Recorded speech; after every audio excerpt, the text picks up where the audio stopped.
What's up, guys? Here are my UFC on ABC predictions this Saturday. The card's happening very early. Main card will start approximately 7 hours before the usual time slot. And I think that's pretty good for every country. And man, is this card overlooked. A lot of people seem to be just hyped up about the insane fight that is Max Holloway versus Calvin Kattar. But they forget that we have Condit versus Matt Brown, an old school scrap. The return of Santiago Ponzinibbio versus Jingliang. That's going to be an interesting fight. An explosive prospect fight between Punahele Soriano and Todorovic. And also we do have Joaquin Buckley on the card. We have Haas versus Imavov. It's an exceptional fight night card. And we're going to start with that prospect fight, man. Puna versus Dusko. Power versus versatility. Puna is like a berserker, man. He explodes into everything he does. He has tremendous power, very strong in the clinch, and he is an opportunist with that left hand. He's always trying to exploit openings with it. He counters very well on the back step. That left hand is active and ready to go at all times. But the problem is, that's pretty much the main thing he throws in a fight. Big left overhand, counter left straight, left hook. Those are probably 80% of the strikes he's throwing in every single fight. And that could be a bit of a problem when he fights someone like Dusko, who has pretty much everything to his game.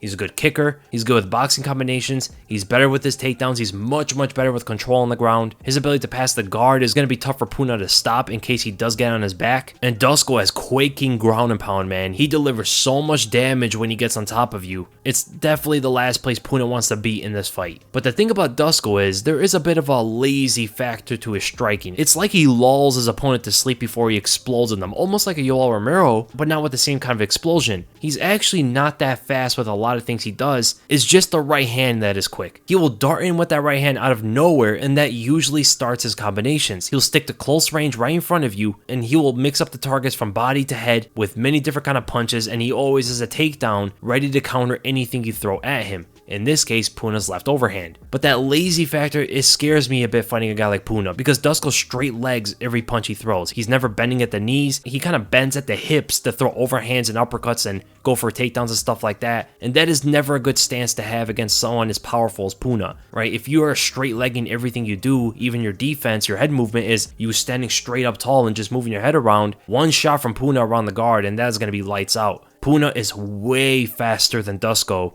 and if he is precise enough with that left hand, he can absolutely win this fight. I know Dusko is going to be a slight favorite, and I am going to go with Dusko Todorovic because of his versatility. He has many ways he can win this fight. He's even a better striker. He's completely a better grappler. And if he's able to slip those left hands and get under for the takedown and start gassing out Puna, who explodes into everything he does, Dusko should be able to take over this fight. So I'm going to go with Dusko Todorovic, and I'm going to go by a decision win. And then we go to one of the most anticipated fighters on the card. Santiago Ponzinibbio makes his long-awaited return, where now he fights Jingliang. And Ponzinibbio's layoff is very important. He has not fought since November of 2018. And it wasn't just a layoff due to injuries and stuff. Ponzinibbio had very bad infections, to the point where he had blood infections and even infections to his bone, where doctors said he may never be able to fight again. So with him recovering and getting healthy, I am not super confident that he is going to come back the same. I think we're going to see a diminished Santiago Ponzinibbio. He's also a bit older. Now he's 34 years old, with a lot of fights in his career, although he didn't lose many fights. There's been a lot of battles in his life that he had to get through up until this point. But there is a favorable thing coming to his side, and that is the fact that Jingliang is a short notice opponent. Santiago Ponzinibbio was supposed to fight Muslim Salikov, but he pulled out due to COVID, and Jingliang stepped up, with Ponzinibbio having a better training camp, probably having better cardio for the fight, and perhaps he could put a pace on Jingliang and work his cardio a bit. But here's the thing, man, both these guys are pretty well rounded. They have good takedowns, they have solid takedown defense, good boxers for the most part, good leg kickers, and exceptional movement in the cage. But the thing I will say is, Jingliang throws that right hand extremely heavy. It's the main thing he looks for in every single fight. Yeah, he'll come in with a left hook, he'll go for some leg kicks, some side kicks to the body, but that right straight is his main weapon in every single fight, and he's not much of a counterpuncher. Leaves him with very few options compared to what Ponzinibbio can do with his right hand alone. Ponzinibbio is also more powerful, he's faster than Jingliang, he has a little bit of a longer reach. When you compare their right hands to each other, which is Jingliang's best weapon, Ponzinibbio's is still better, let alone what Ponzinibbio's best weapon is, that jab. Can knock you out, he's so fast he can get it on Neil Magny with that jab very easily with no problems at all. and his leg kicks are devastating, cutting off the movement from Jingliang. And the thing going great for Ponzinibbio in this fight is, stylistically, Jingliang does not pressure people in fights. He actually prefers to be the one that's backing up, even though he's not a counterpuncher.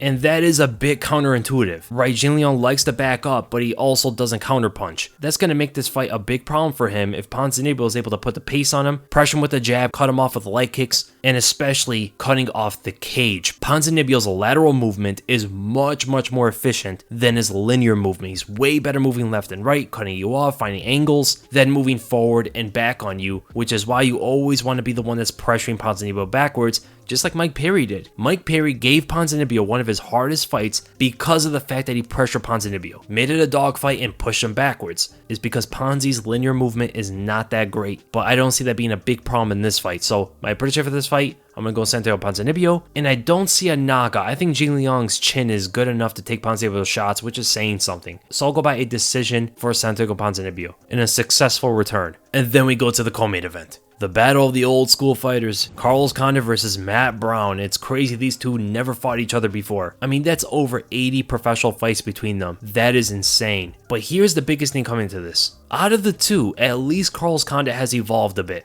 Look at his last fight against Court McGee, another old school fighter. He showed new adaptations to his game, took out a bunch of stuff he used to do. He's still keeping the switching stances and stuff like that, a lot of the combinations, but he's sticking his ground a little bit more with more combinations, taking a sideways stance, and landing with more power in everything he throws. Whereas Matt Brown is relatively the same as he's always been. He loves a technical brawl, he's very strong in the clinch, he's definitely the better wrestler out of the two, and I think that's Matt Brown's best way of winning this fight, to be honest. He is a little bit older than Carlos Condit, he's taken a lot of damage, been knocked out plenty of times in his career. He definitely has more miles on him than Carlos Condit does. Right, so even if they brawl it out a bit, Condit's chin is actually fresher than Matt Brown's, just clipping Brown one time, and that's enough for Matt Brown to lose in practically his own game. So I believe Matt Brown's best way of winning this fight is going through the path of least resistance. Driving for those takedowns, get in the clinch, try to trip out Carlos Condit because Condit has one of the weakest takedown defenses I've ever seen in the welterweight division. And Brown's Brazilian Jiu-Jitsu is absolutely no joke, especially on top. Condit can be pretty dangerous, but he can be very easily controlled, and I think Matt Brown should be able to control a lot of those positions and not suffer any kind of damage and look for ground and pound shots just to win on the scorecards. I know that's not his style, but that is the best way Matt Brown is going to win this fight. Other than that, Carlos Condit does pretty much everything better than Matt Brown does, other than elbows in the clinch. He attacks longer, he doesn't overextend the way Matt Brown does, he's even better at finding elbows from a distance, the kicks are nowhere even close in capabilities. Matt Brown doesn't put combinations together that much, and they seem to have relative power to each other, so I don't think it's a good fight for Matt Brown, to be honest, and that goes right to my prediction. I'm going to go with Carlos Condit, and I'm going to go by a second round TKO. And then we go to the main event. One of the best fights scheduled for 2021 so far, Max Holloway versus Calvin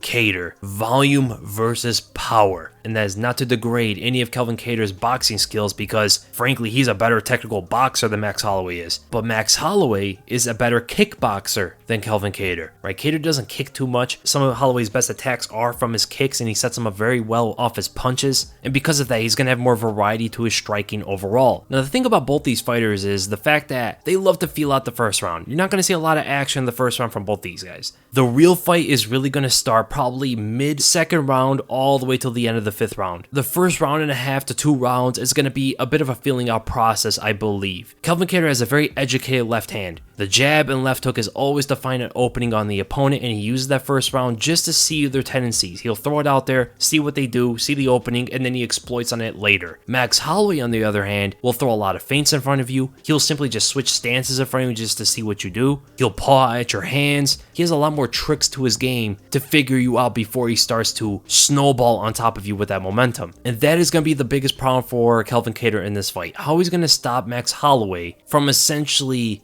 avalanching on top of him with those combinations, right? Because Calvin Kattar's biggest weakness is when you chase him down a bit, right? He's not the best counterpuncher moving backwards. He will throw an uppercut and stuff like that sometimes, but he generally just tries to move away from you and create space, and then he attacks immediately when there is enough space and the chase has stopped. The opponent halted his hunt on him. But Max Holloway doesn't stop. That's the thing here. So is Calvin just going to keep moving around hoping that Holloway stops his combinations and stops cutting him off from the cage and stuff like that? It's going to be very interesting to see what Calvin Kattar does in this fight compared to maybe his Zabit fight, Dan Ige fight, etc., where these guys attempted to hunt him down and all of his responses were reach out with his hands, his long reach, and move away from his opponent, get the space he needs, get it back to the center of the cage on neutral grounds, and then he starts picking his targets immediately. He's never fought a guy like Max Holloway before with his kind of pressure. But when you look at someone like Shane Burgos, for an example, who stays in your face, but he doesn't keep volume on you the entire time, Calvin Kattar dealt with it very well, although he took a lot of damage in the fight, and he had to go in kind of a war mode, which is something he doesn't usually have to do, just to handle those kind of technical brawls with Shane Burgos. I don't know if he's going to be able to do that same thing against Holloway because of Holloway's movement. Shane Burgos doesn't move anywhere.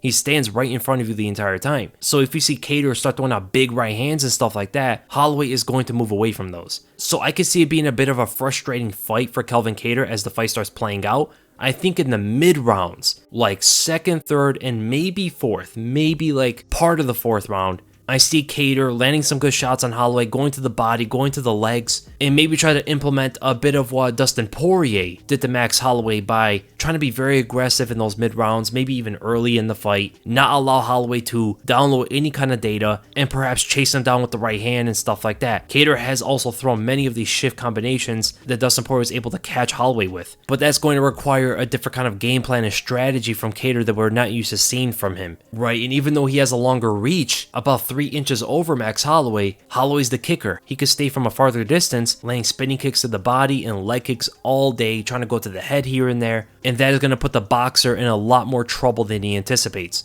Because now the range that he's usually comfortable in is not going to be the best place for him to stay in the fight, so he has to get in close, but he has to deal with the movement from Holloway, and that ultimately goes right into my prediction for this fight. I think it's going to be a good fight. I think Holloway's going to take over for the 4th and 5th rounds. I see the first round being practically a draw if Kattar doesn't come out there guns blazing, and I do see maybe Kattar winning the 2nd and 3rd round. Ultimately, it's going to be close on the scorecards, with Holloway having the biggest rounds in the 4th and 5th. 2nd and 3rd are going to be relatively close, as the first might even look like anybody could have taken that round. So I'm going to go with Max Holloway in this fight. Close decision win. Ultimately showing his superiority in his variety of striking, his tricks and movements. And now let's look at the odds really quick. There's literally only one fight I don't completely agree with. I don't think Ponzinibbio should be almost a 3-1 favorite. That layoff is significant. That's a very important thing coming into this fight. In his prime, without the layoff, absolutely, maybe even 4-1 favorite. But right now, I think it's a little too much. I think it's being a little bit too confident in Ponzinibbio's ability to recover. I hope so. I hope he comes back as great as ever. But just logically looking at it, it's a bit iffy. It's not something to be confident in. The rest I agree with. So I hope you guys enjoyed the predictions. If you did, make sure to thumbs up, make sure to subscribe, and I'll see you guys in the next video.